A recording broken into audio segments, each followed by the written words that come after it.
Hello students. तो आज हम जो है गोरखा काल के बारे में पढ़ेंगे।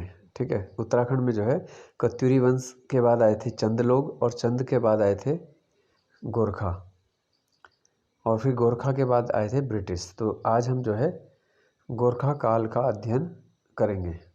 तो ये मेरे नोट्स हैं बनाए हुए, और इसमें इसके हिसाब से जो है हम पढ़ेंगे। इसके बाद मैं आपको दूसरे वंश के भी जो PDF फॉर्म में आपको दूंगा, जैसे चंदवंश है, परमार वंश है, और कुमाऊं कमिश्नरी है, ब्रिटिश प्रशासन। ठीक है, यानी कि उत्तराखंड का इतिहास।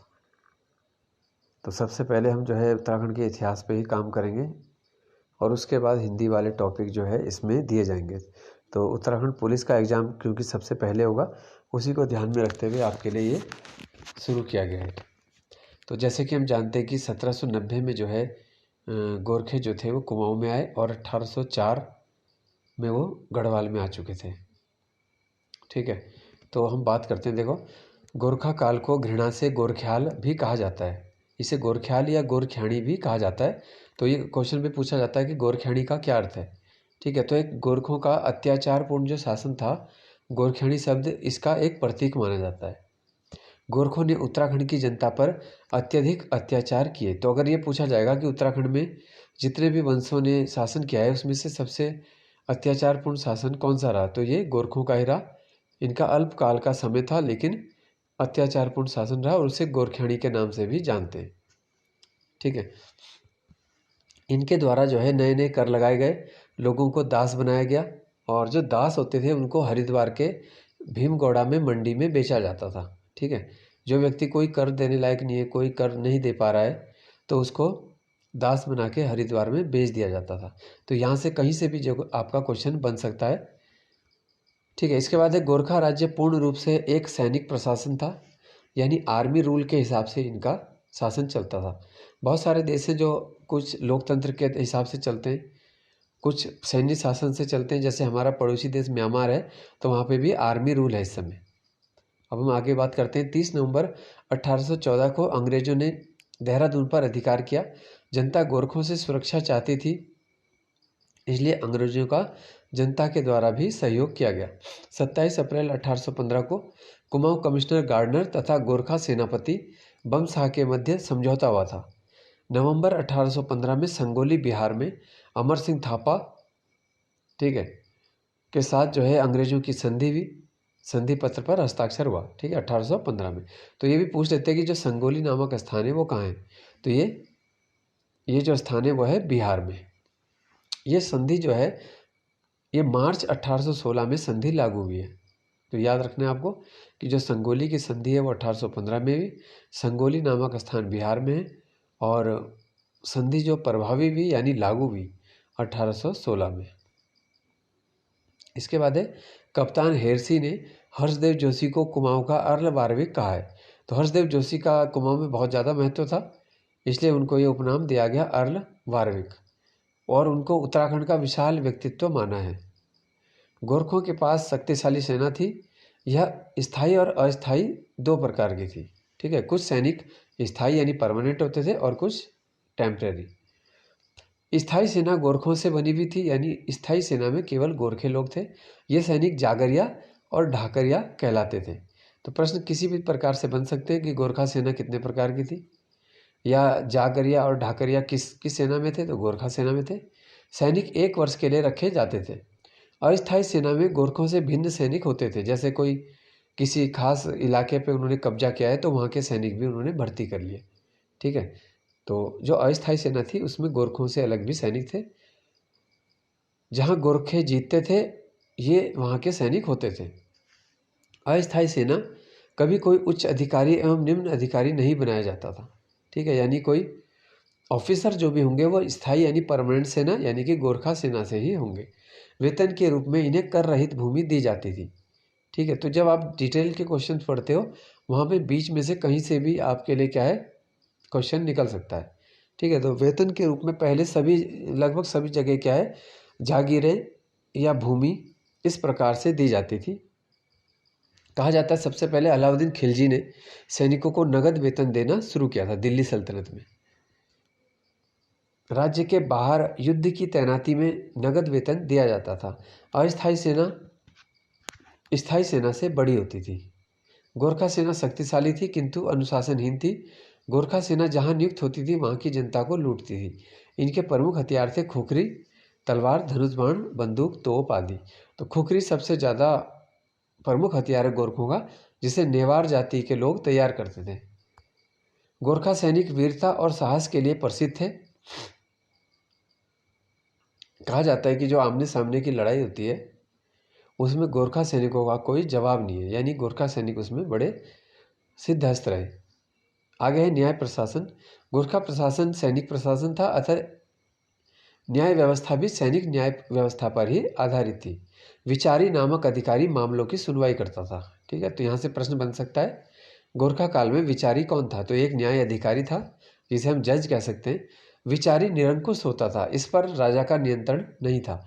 यानी विचारी के फैसले ऐसे भी आ सकते हैं जो राजा की इच्छा के खिलाफ हो या राजा को उस बारे में जानकारी ना हो, तो राजा के इस पर कोई नियंत्रण नहीं था। मौखिक पूछताछ से विवादों का पता लगाया जाता था। साक्षियों को हरिवंश की पोथी की कसम दिलाई जाती थी। समझौते पर अधिक जोर दिया जाता था कि दोनों पक्ष समझौता कर लें। न्याय में विलंब नहीं होता था, यानी तत्काल न्याय। न्याय दिव्य प्रणाली से होता था। तो ये बहुत इंपॉर्टेंट क्वेश्चन जो बनता है कि दिव्य प्रणाली या दीप व्यवस्था जो थी वो किस काल में थी? यह गोरखा काल। खासकर जब साक्षियों का अभाव होता था, यानी जब पता नहीं लग पा रहा है कि भाई चोरी इस व्यक्ति ने की है या उसने, तो फिर ऐसे प्रणाली का उपयोग होता था। इनके उसमें क्या क्या था? जैसे गोलादीप, वादी और प्रतिवादी को लोहे की गर्म सलाखें पकड़ाई जाती थी।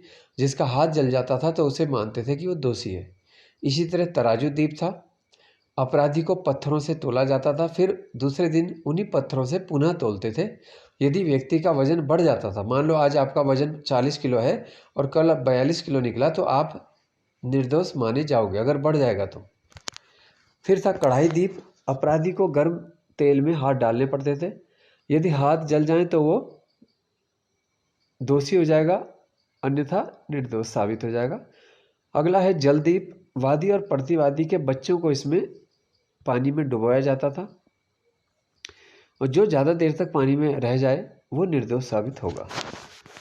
फिर था जहर दीप। वादी और प्रतिवादी को जहर दिया जाएगा, जो जिंदा बच जाएगा वो निर्दोष होगा। और एक था मंदिर दीप। इसमें रिस्क कम था, यानी वादी प्रतिवादी के नाम लिखकर पुजारी के सामने रखते थे और पुजारी जिसके नाम का कागज उठाए वह निर्दोष होगा। तो आप देख सकते हो कि ये गोरखा न्याय प्रणाली पूरी तरह अव्यवहारिक, अवैज्ञानिक तरीके से थी। ठीक है। गोरखा राज्य में अपराधियों को कठोर दंड का प्रावधान था। दंड आर्थिक और शारीरिक दोनों प्रकार के थे। मृत्यु दंड सबसे बड़ा था। अंग काटने की भी प्रथा थी। भारी अर्थदंड देकर मृत्यु दंड से बचा जा सकता था, यानी कोई पैसे का भुगतान कर दे तो उसके जो मौत की सजा है उसे टाल देते थे। राजद्रोह और गौ हत्या बड़े अपराध थे, यानी कोई राजा के खिलाफ काम करता है या गाय की हत्या करता है तो ये बड़े अपराध थे। इसकी सजा मृत्युदंड थी। छोटी जाति का व्यक्ति ब्राह्मण राजपूत के हुक्के से तंबाकू पी लेता था तो उसे मृत्युदंड दिया जाता था। व्याभिचार बड़ा अपराध था। अपने से उच्च जाति की स्त्री से यदि व्याभिचार करते थे तो इसके लिए भी मृत्युदंड मिलता था। और कोई अगर स्त्री ऐसा काम करती थी, व्याभिचारी स्त्री, तो उसकी नाक काट दी जाती थी। गोरखा न्याय व्यवस्था सरल थी किंतु अन्यायपूर्ण और अतार्किक थी। न्याय न्यायाधीश की इच्छा पर ही निर्भर होता था। ठीक है। अब है आय के स्रोत। क्योंकि गोरखा व्यवस्था जो थी, गोरखा शासन था सैनिक शासन, और सैनिक शासन में अधिक आय के स्रोत की आवश्यकता होती है, अधिक टैक्स लगाने की ज़रूरत होती है, क्योंकि सैनिकों के वेतन, भत्ते, खर्चे, ये सब युद्ध के खर्चे हैं ना, ये सब निकालना पड़ता है इसमें। तो गोरखा अधिकारियों का अधिकांश समय युद्ध की तैयारी में जाता था, इसलिए उनके पास नई राजस्व नीति बनाने का समय नहीं था। इसलिए जहाँ वो क्षेत्र जीतते थे उसी क्षेत्र की राजस्व प्रणाली का अनुसरण कर लेते थे। ठीक है। कमीण, सयाना और ग्राम प्रधान का महत्व तो बना रहा पहले की तरह। भूमि के अनुसार कर लिया जाता था, यानी आपकी अगर जमीन बहुत अच्छी उपजाऊ है तो आपसे ज़्यादा कर लिया जाएगा। सैन्य वेतन का मुख्य स्रोत था भू राजस्व, अतः भूमि कर में वृद्धि की गई थी। भूमि कर जो नहीं देते थे तो उन्हें दास बना दिया जाता था। ठीक है। कुछ प्रमुख कर थे जैसे मौ कर, गृह कर, बुनाई कर, ठीक है, घी कर, सलामी या नजराना, सोन्या फागुन जो त्योहारों के समय लगता था, कुसई कर, ये इंपॉर्टेंट है, ब्राह्मणों पे लगने वाला कर था कुसई कर। जैसे फिरोज शाह तुगलक को जानते हैं कि कौन सा ऐसा राजा है दिल्ली में जिसने ब्राह्मणों पे भी जजिया कर लगाया, तो वो था फिरोज शाह तुगलक। इसी तरह कौन से राजा हुए ऐसे उत्तराखंड का वंश जिसने ब्राह्मणों पे भी कर लगा दिया, तो वो थे गोरखे, और उन्होंने कुसही नामक कर लगाया। इसके अतिरिक्त लावारिस संपत्ति पर भी लगता था, गड़े हुए धन पर भी लगता था, छिपाई गई संपत्ति पर भी राज्य का अधिकार माना जाता था। दास बिक्री से अच्छी आय राज्य को होती थी। हरिद्वार का भीमगौड़ा नामक स्थान जो है उस समय दास बिक्री का प्रसिद्ध केंद्र बना था। गोरखा शासन में गुण से ज़्यादा क्या थे, दुर्गुण थे। गोरखा सैनिक के अत्याचारों से जनता परेशान थी। गोरखा सैनिक जहाँ भी जाते थे लूटपाट करते थे, व्याभिचार करते थे, स्त्रियों का हरण कर लेते थे, लूटते थे, है ना। न्याय राज्य व्यवस्था में भी अन्याय था। प्रजा गोरखों से अप्रसन्न थी और उनके अंत की कामना करती रहती थी। पंडित हरिकृष्ण रतूड़ी ने भी बोला है कि संसार में कितनी भी बड़ी शक्ति क्यों न हो, अगर वो न्याय और नियम से खाली है, अत्याचार की बुनियाद पर खड़ी है, तो अधिक काल तक स्थिर नहीं रह सकती। गोरखा काल में स्त्रियों का छत पर चढ़ना भी प्रतिबंधित था, और अगर कोई स्त्री ऐसा करती थी तो उसे अर्थदंड देना पड़ता था। ठीक है, तो ये तो हो गया गोरखा काल की सारी कहानी और कुछ प्रमुख अभियान। 14 मई 1804 को खुड़बुड़ा का युद्ध हुआ था, जिसमें गोरखों के द्वारा प्रद्युम्न शाह को हराया गया, और यहीं से गढ़वाल पर इनकी सत्ता शुरू हुई थी। ठीक है, लगभग 10.5 सालों तक गोरखों के द्वारा गढ़वाल पर शासन किया गया, और खुड़बुड़ा के मैदान में सुदर्शन ये प्रद्युम्न शाह शहीद हो गए थे, जिनका सम्मान के साथ फिर हरिद्वार में अंतिम संस्कार हुआ था।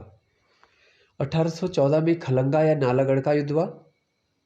इसमें जिलेस्पी मारा गया था, कर्नल जिलेस्पी और बलभद्र के बीच में। अंग्रेज इसमें जीते, किंतु जो अंग्रेज अधिकारी था कर्नल जिलेस्पी मारा गया था। फिर 1815 में गणनाथ डांडा का युद्ध हुआ। इसमें हस्तीदल चौतरिया जो था गोरखा सेनापति मारा गया, और इसमें अंग्रेज जीते।